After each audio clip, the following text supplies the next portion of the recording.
अस्सलाम वालेकुम दोस्तों, की हाल है? ठीक ठाक। उम्मीद करदा कि मेरे देखने वाले सारे खैर खैरियत दे नाल होणगे। दोस्तों अज दी वीडियो एक मैनू कमेंट आया सी कि भाई ये सानू दसो कि सानू मज़दा लेना चाहिए वो ठीक रहेगा या जैक लैनी चाहिए। दोस्तों जी जैक गड्डी की अज तुहानू मैं डिटेल दसन लगा वो शाहदोट है, जी छोटी जैक होंदी ਉਹਦੇ बारे, क्योंकि वड्डी दे बारे अजे मैनू इन्नी डिटेल मालूम नहीं। वो भी मैं कर रहा इंशाल्लाह किसी दिन ਉਹਦੇ बारे भी तफसील ਦੇ ਨਾਲ ਮੈਂ ਤੁਹਾਨੂੰ ਜ਼ਰੂਰ ਦੱਸਾਂਗਾ। ਅੱਜ दो ਗੱਡੀਆਂ ਦੇ ਵਿੱਚ फ़र्क ਦੱਸਣ लगा, एक मज़दा 3500 ਗੱਡੀ और एक जैक हुंडई ਗੱਡੀ। अगर दसांगा ਤੁਹਾਨੂੰ कि ਤੁਹਾਡੇ ਕੋਲ ਕਿੰਨਾ ਬਜਟ है, ਤੁਸੀਂ ਕਿਹੜੀ ਗੱਡੀ ਲੈ ਸਕਦੇ ਹੋ, ਉਹਨੇ ਬਜਟ ਦੇ ਵਿੱਚ ਤੁਹਾਨੂੰ ਕਿਹੜੀ ਗੱਡੀ ਮਿਲ ਸਕਦੀ है, मज़दे ਗੱਡੀ ਦੇ ਫਾਇਦੇ ਕੀ ਨੇ, ਨੁਕਸਾਨ ਕੀ ਨੇ, जैक ਗੱਡੀ ਦੇ ਫਾਇਦੇ ਕੀ ਹੈ, ਨੁਕਸਾਨ ਕੀ ਨੇ। ठीक है, ये सारा कुछ ਤੁਹਾਨੂੰ दोस्तों इस वीडियो ਦੇ ਵਿੱਚ ਦੱਸਾਂਗਾ, मेरे नाल जुड़े रहा जे। दोस्तों सब तो पहले अगर तो ਤੁਹਾਡੇ ਕੋਲ 25 ਤੋਂ 30 ਲੱਖ रुपया है तो फिर तुसी मज़दा खरीद सकते हो। मज़दे का फायदा ये कि ਉਹਦੇ ਤੁਹਾਨੂੰ स्पेयर पार्ट पाकिस्तान के हर कोने तो मिल जाना, ਉਹਦਾ मिस्त्री ਤੁਹਾਨੂੰ पाकिस्तान के हर कोने तो मिल जाना। अगर तुसी अड्डे तो ਵੱਡਾ पुरसकून काम करना चाहते हो तो फिर दोस्तों ਉਹਦਾ माल भी ਤੁਹਾਨੂੰ हर पाकिस्तान के हर कोने तो मिल जाता है। दोस्तों मज़दे के उत्ते ਤੁਹਾਨੂੰ दो बंदे रखने पैंदे ने, एक ड्राइवर तो एक कलीडर। ठीक है, दोवां का खर्चा बर्दाश्त करना पैंदा है।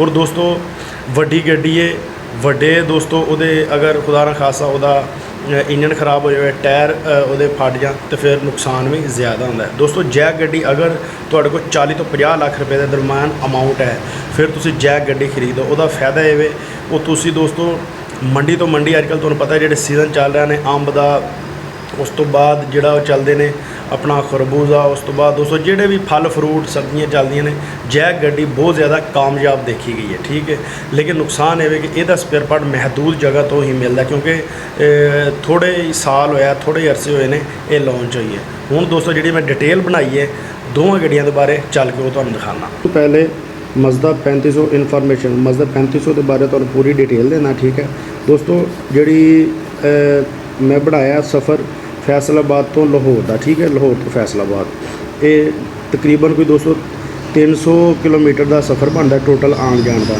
तो 6.5 टन वज़न है। ठीक है, तो यदी जी डीजल एवरेज है वो 1 लीटर के नाल 7 किलोमीटर की मज़ा करता है, तकरीबन 6.5 टन वज़न जोड़ा पास है गड्डी का। ठीक है, हूँ फैसलाबाद से लाहौर और लाहौर से फैसलाबाद टोटल जोड़ा दोस्तों सफ़र है 300 किलोमीटर का है।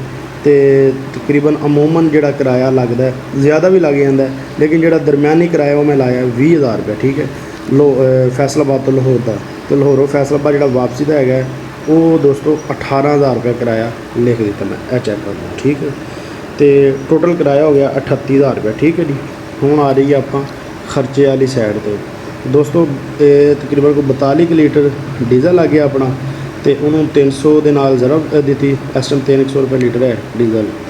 तो ये दोस्तों को बन गया 12,600 रुपया।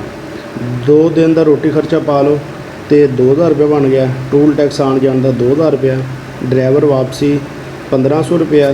तो दोस्तों जरूरी खर्चे जिहदे विच अनाम चौकीदार आ, कोई टायर पैंचर हवा भराई कोई इस तरह का 1,000 रुपया पा लो, तो टोटल खर्चा हो गया 19,100 रुपया। ठीक है जी, टोटल जी दोस्तों अमाउंट जो 38,000 सी ਉਹਦੇ ਵਿੱਚੋਂ ਆਪਾਂ 19,100 रुपया खर्चा कट दिता, तो ये बच गया दोस्तों 18,900 रुपया।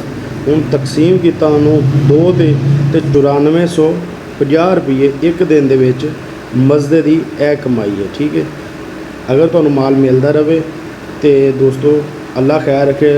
लाहौर फैसलाबाद के चक्कर अमूमन आम तौर पर अगर गड्डी एक दिन भी कंप्लीट कर जाती है, लेकिन तुम 2 दिनों के ला लो कि अगर तुम 2 दिनों के 18,900 रुपया बचाते हो तो 9450 रुपये यानी कि 9500 के करीब तो एक दिहाड़ी का बचता है मज़दे के। यह होगी दोस्तों मज़दे की डिटेल।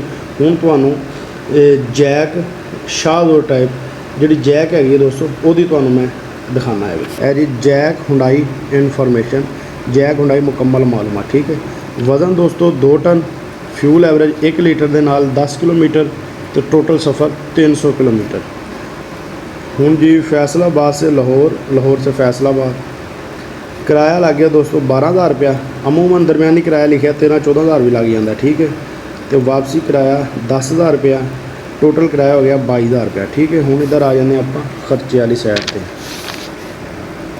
डीजल आ गया 9,000 रुपये का, ਰੋਟੀ ਖਰਚਾ ਆ ਗਈ ਦੋਸਤੋ 1500 ਰੁਪਇਆ, ਟੂਲ ਟੈਕਸ ਆ ਗਿਆ ਆਉਣ ਜਾਣ ਦਾ 1500 ਰੁਪਇਆ, ਮਜ਼ਦੂਰ ਜ਼ਰੂਰੀ ਖਰਚਾ 1000 ਰੁਪਇਆ, ਜਿਹਦੇ ਵਿੱਚ ਇਨਾਮ ਚੌਕੀਦਾਰ ਉਰੇ ਪਰੇ ਜਿੰਨੇ ਵੀ ਖਰਚੇ ਨੇ, ਕੋਈ ਟਾਇਰ ਪੈਂਚਰ, ਕੋਈ ਚਲਾਨ ਇੱਦਾਂ 1000 ਰੁਪਇਆ ਲਾ ਲਓ।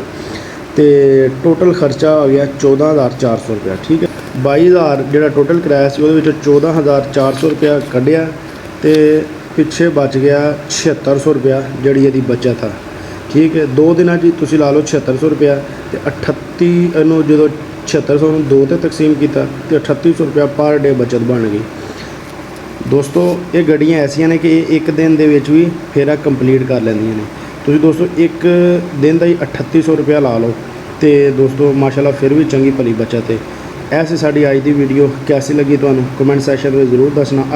ਅਗਲੀ ਵੀਡੀਓ ਕਿਹੜੀ ਗੱਡੀ ਦੇ ਬਾਰੇ ਤੁਸੀਂ ਚਾਹੁੰਦੇ ਹੋ ਕਿ ਮੈਂ ਬਣਾਵਾਂ ਕਮੈਂਟ ਸੈਕਸ਼ਨ ਵਿੱਚ ਜ਼ਰੂਰ ਦੱਸਣਾ। ਐਸੀ ਸਾਡੀ ਅੱਜ ਦੀ ਵੀਡੀਓ ਕੈਸੀ ਲੱਗੀ ਕਮੈਂਟ ਸੈਕਸ਼ਨ ਵਿੱਚ ਇਹ ਵੀ ਜ਼ਰੂਰ ਦੱਸਣਾ। ਸਾਨੂੰ ਦਿਓ ਇਜਾਜ਼ਤ, ਜਿੱਥੇ ਰਹੋ ਖੁਸ਼ ਰਹੋ, ਅੱਲਾ ਹਾਫਿਜ਼।